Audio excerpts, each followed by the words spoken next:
El 6 de agosto de 1945, a eso de las 8:14 de la mañana, ocurrió una de las cosas que marcó la historia, no solamente de Japón, sino del mundo entero. En Hiroshima, el cielo estaba despejado en el momento en que una bomba nuclear lanzada por Estados Unidos devastó a 140.000 personas. Amigos, yo soy María Antonieta Ascanio y hoy vamos a hablar de los ataques de la bomba nuclear en Hiroshima y Nagasaki por parte de Estados Unidos hacia Japón. Esto lo hago con fines totalmente históricos, también basado gracias a un reportaje de la BBC y por el 81 aniversario de lo que ocurrió. Empecemos. A las 8:45, exactamente un minuto después, ese mundo dejó de existir. Una bola de fuego de más de 1.000.000 de grados centígrados se tragó el cielo. En cuestión de segundos, entre 70 y 80.000 personas murieron instantáneamente. Otras miles quedaron caminando entre las ruinas, con la piel colgando de los dedos como si fueran fantasmas. Acuérdense que estoy leyendo, así que ajá. Y esto, que suena sacado de una película de terror, ocurrió de verdad. No una vez, sino dos. 3 días después, el 9 de agosto, Nagasaki sufrió el mismo destino.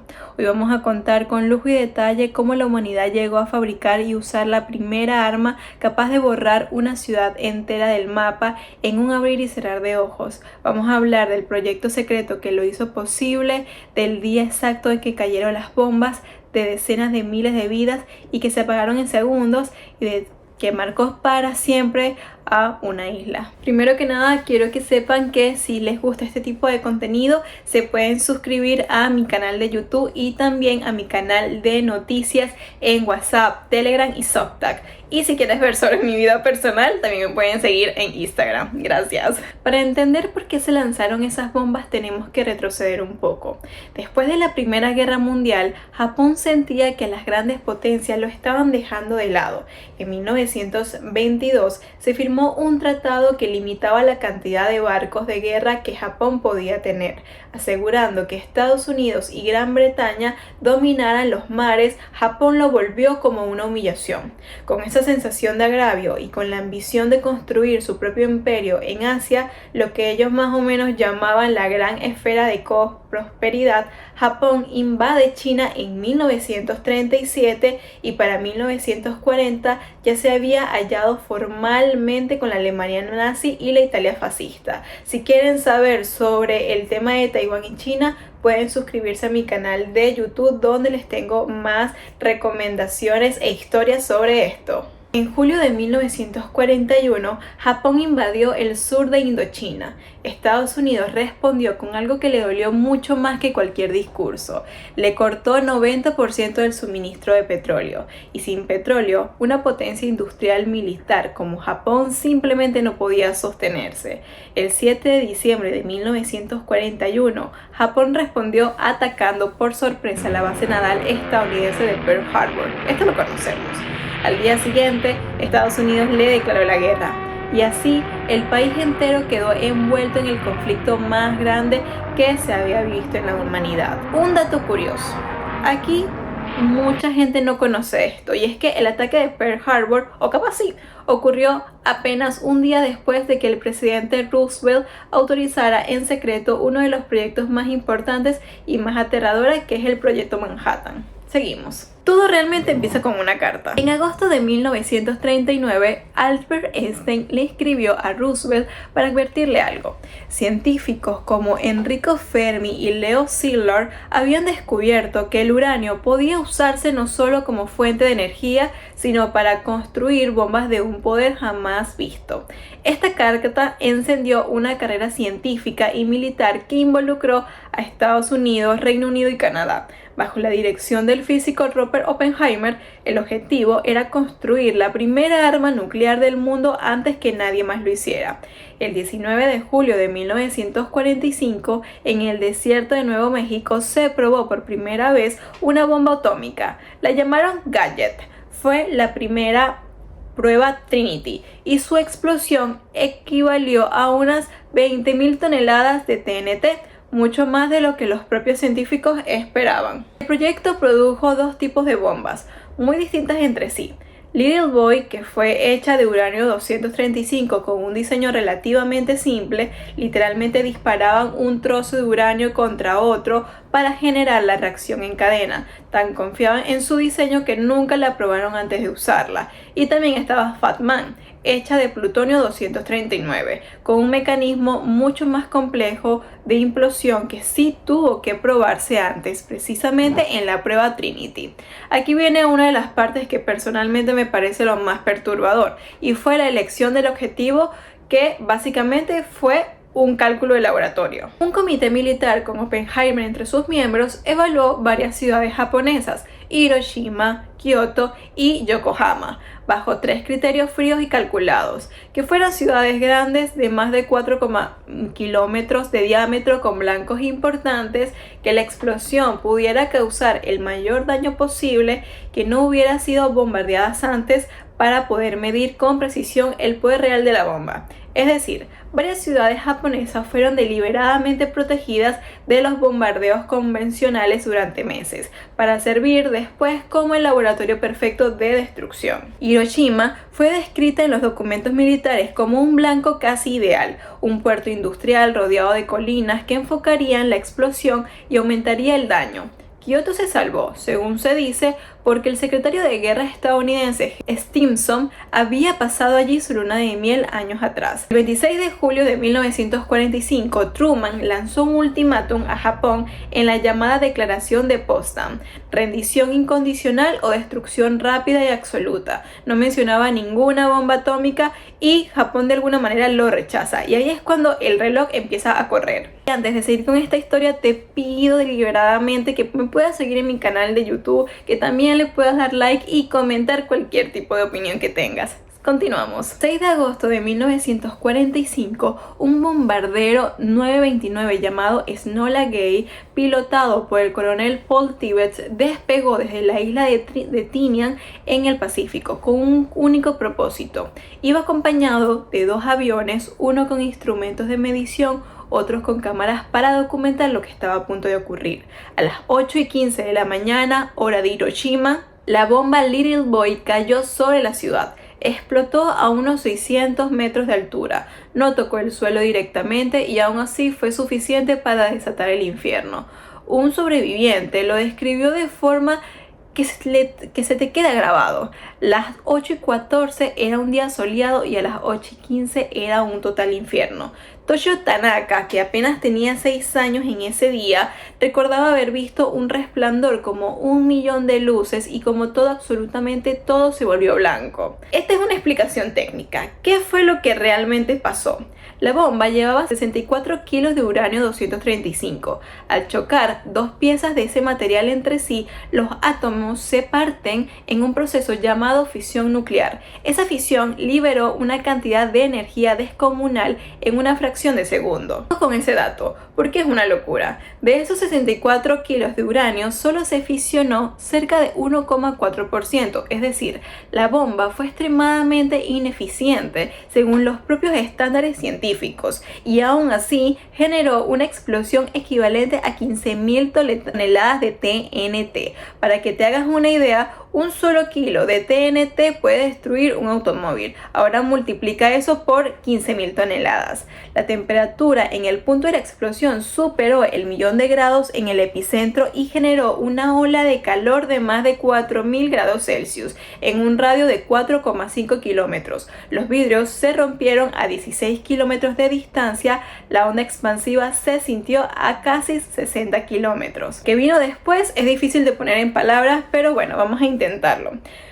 Toshio Tanaka recordaba haber visto una multitud de personas agonizando. Hombres, mujeres, niños, casi desnudos porque el calor les había quemado la ropa, caminando en silencio, con los brazos extendidos, con la piel colgándoles de la punta de los dedos. Ay, amigos, esto me da de todo.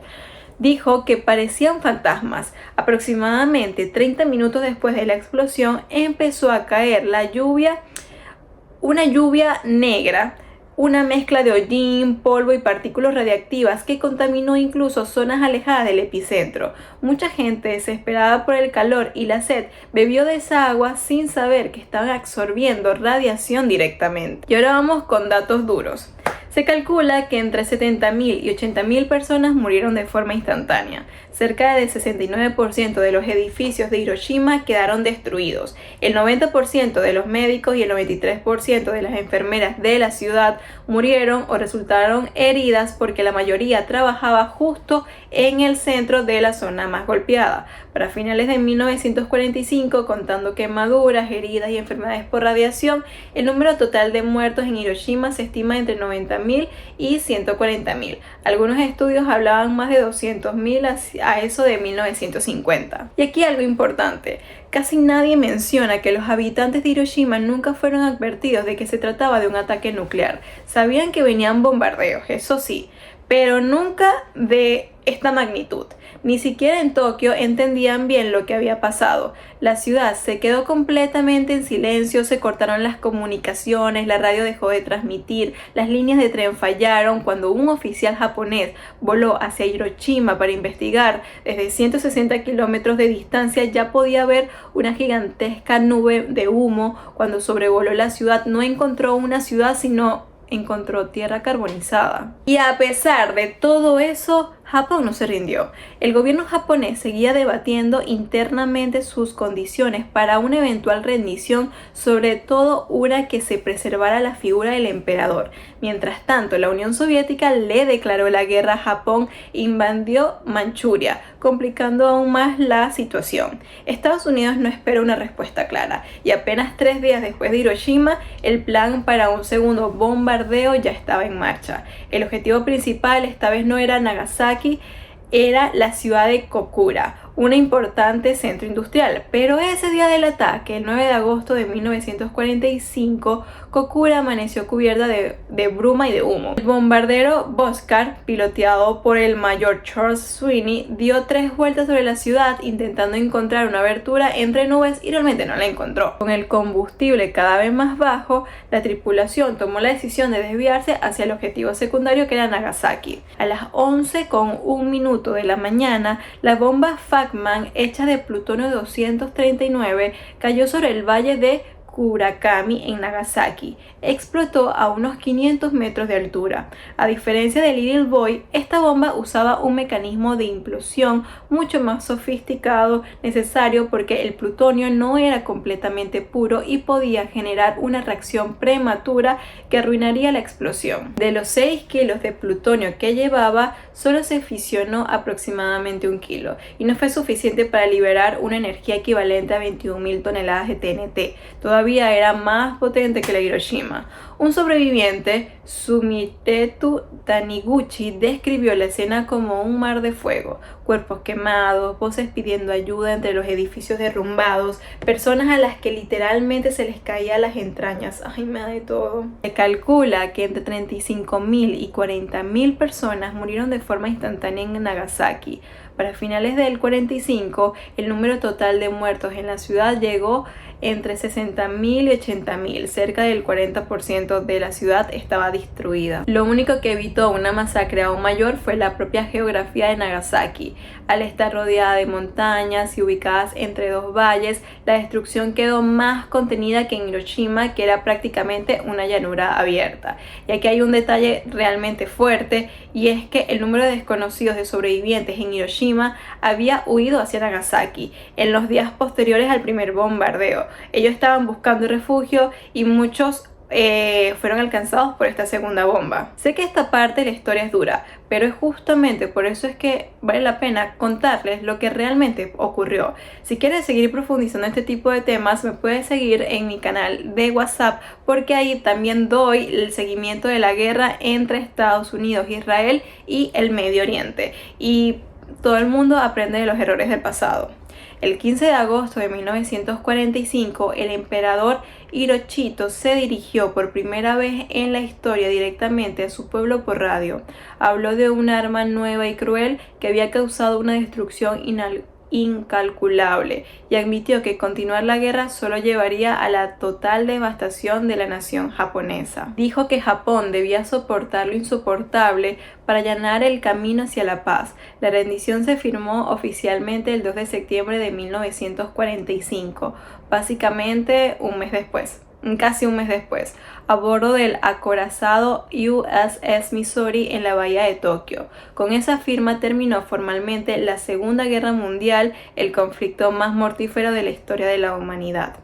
Pero para miles de personas la historia no terminó ahí, apenas realmente empezaba. A los sobrevivientes de las bombas se les llamaba Ibakusha, que en japonés significa persona bombardeada, y ser Ibakusha durante muchísimos años fue casi como cargar con no quiero decir esta palabra, pero con algo muy fuerte dentro de ti. Además de enfrentar quemaduras devastadoras, náuseas, sangrados y la caída del cabello por la radiación, con el paso de los años muchos desarrollaron cataratas, leucemias y distintos tipos de cáncer, mucho más de lo normal que el resto de la población. Como si el sufrimiento físico no fuera suficiente, muchos ibakushas vivieron además una segunda tragedia y fue el rechazo social.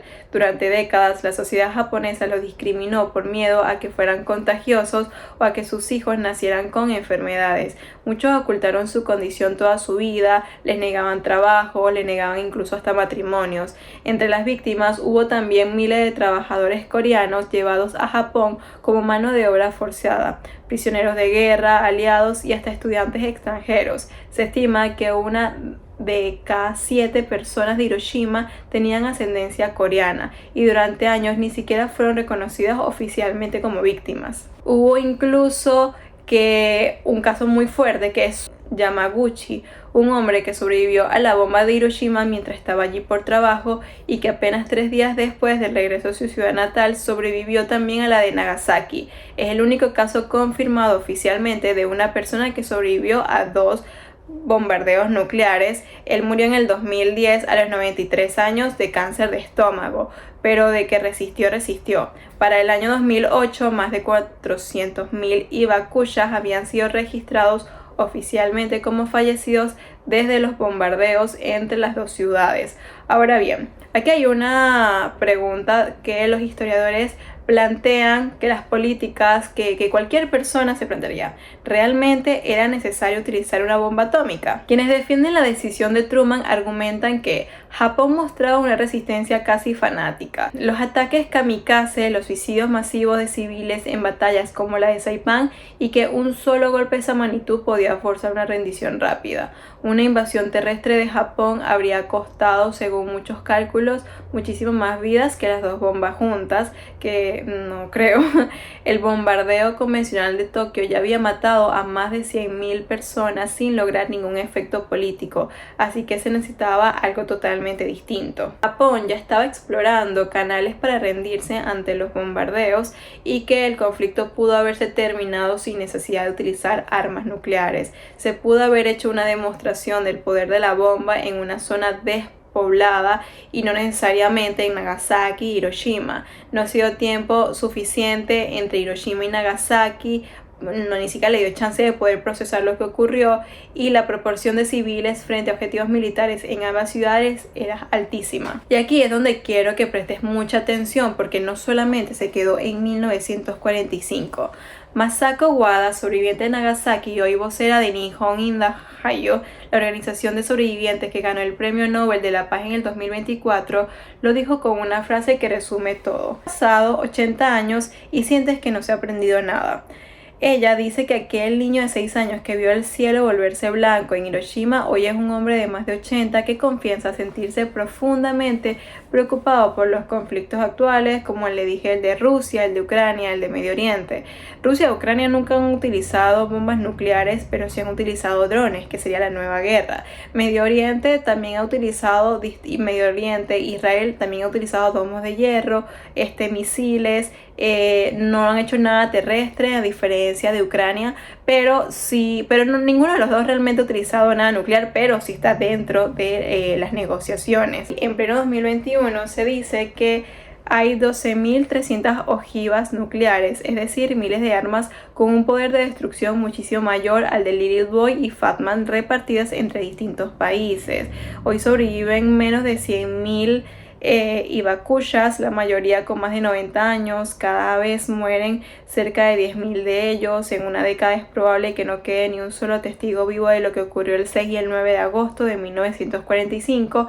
Y el miedo más grande no es mirar hacia el pasado, sino que se tenga que, o sea, que ocurran nuevos hibakushas en distintas partes del país. Japón actualmente tiene una muy buena diplomacia, pero ha aprendido. Bueno, básicamente esta historia estuvo muy fuerte. Poder editar este video fue muy duro, poder investigarlo, entenderlo, me ha dejado pensando muchas cosas y es duro porque a veces el poder puede que ciegue.